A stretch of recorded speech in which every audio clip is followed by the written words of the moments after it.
I hear your learning series, talking divergence and convergence. You've been told of tests to find these, but you have only learned a few. But what if I were to teach you about the coolest test to date? And there's just a couple factors given the series alternates.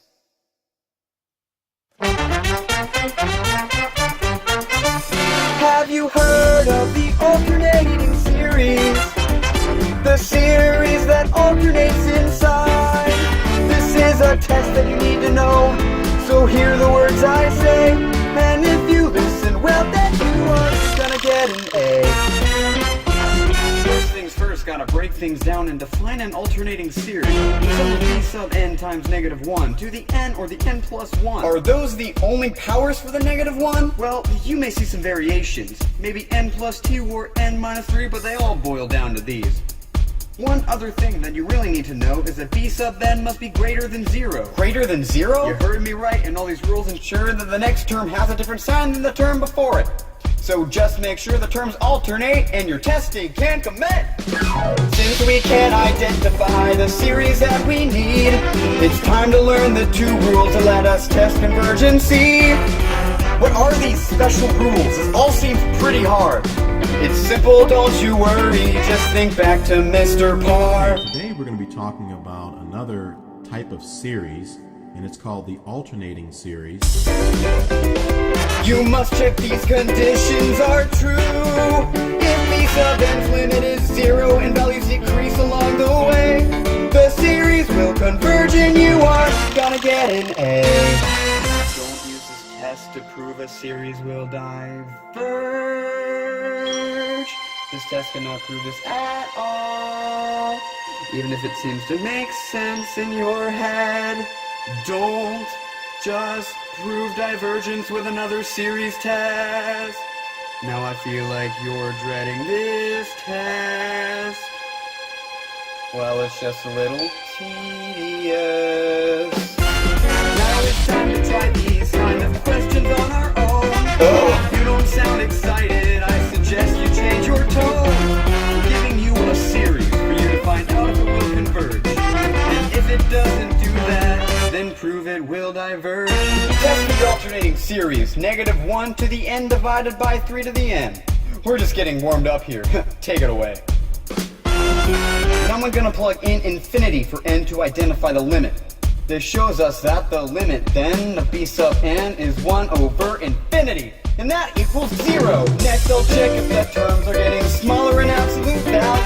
Let's see, the n over 3 to the n plus 1 is getting less than 1 over 3n due to the exponent. It gets bigger in the denominator, making the terms decrease and it proves it will converge. Have you heard of the alternating series? The series with the coolest test of all. We're gonna do some more examples in the style of Broadway. And even though it's weird and lazy, you're gonna get it. Now try this example and do the test again. 6n minus 1 divided by 2n plus 1 is b sub n. Well, the limit of b sub n is equal to 6 over 2. When you fail the test, what do? Just test it for divergence.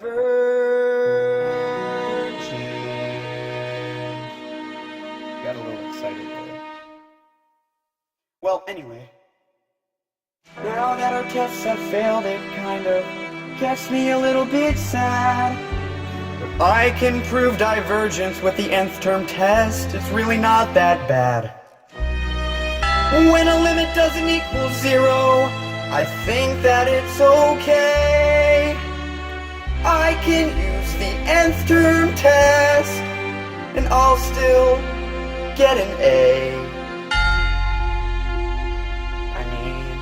I guess you're right. Huh. And so, you've shown me that you can test for both convergence and divergence now. And all you did? It was a simple test. That's it. Just 3 things. And you did it all. You just have to have an alternating series. and it converges if the limit is equal to 0 and the terms of magnitudes are decreasing. And you've proven yourself more than capable of testing for these two things, and discovered something that was so confusing to you earlier, and is now not so bad at all. So finally, it's up to you. And now it's your job to take your knowledge and be the calculus student you've always dreamed of being. Have you heard of the alternating series? The series that this man can now define. His scores are gonna be incredible. Positivity leads the way. And he has the so he is gonna get an A. I think it's 2 a.m. and I'm talking to a clone. Gonna get an A.